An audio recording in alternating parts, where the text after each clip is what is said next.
As someone who had a lot of oversight on leaders in the Canada Revenue Agency, what did you feel were some of the traits that were lacking in some of the leaders that were there? Well, there's no ideal type of leader.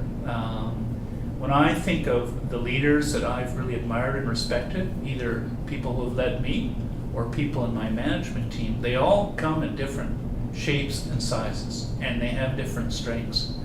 But they do have a self-awareness of what they're good at and what their weakness, and where they have weaknesses, they have good coping strategies or workaround strategies. But one thing they all have in common is they know how to work with other people. They know how to motivate people. They know how to exude excitement and passion. They know how to bring people together, form consensus, set priorities, listen, and communicate. So it is a social enterprise. That's the one thing about leadership. You can't lock yourself in your office and be a leader. You can only lead by working with others. Awesome. So, out of your career path, what stands out the most to you? Like, what goal or milestone that you accomplished stands out the most to you? And what advice would you give to public servants on how they could achieve something similar? I don't know that there's any single project or initiative that stands out. Obviously, I can think of some things along the way, but I don't know that it would interest anyone watching the video. But in the middle of my career, I did have a watershed moment where I had always thought about the work I was doing, the memo I was writing, or the project I was overseeing.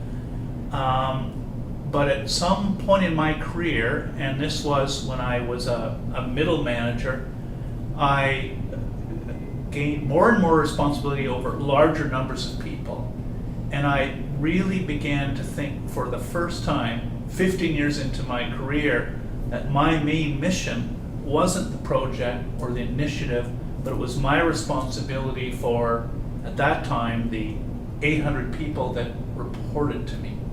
Their care, their well-being. It was not what I did, but what they did, and how I could help them accomplish the needs of the branch and the organization.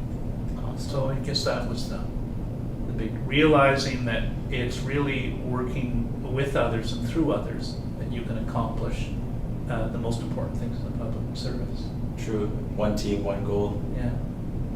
Right? So, what would be your advice for someone stepping into a leadership position, whether it be a lead for a YPN, for a management position, or even an executive taking over a building or a region? Well, don't wait for someone to bestow a leadership position on you. You can be a leader in the job that you're doing right now. Absolutely. And the best leaders lead wherever they are. And they take advantage of their position because they go above and beyond. They volunteer for things. They go the extra mile. They bring value added to what they do, and they're our natural leaders in the office. So exercise leadership in the work that you're doing now, and by all means, opportunities should then come for you. That people will recognize that leadership and put you in positions of increasing authority.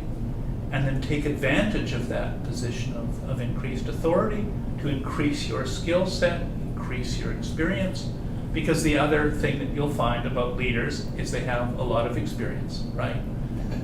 They've been through the wars, they've picked up lots of knowledge along the way, and typically as you grow through your career, you acquire more experience and you have a broader skill set and set of experiences on which to draw.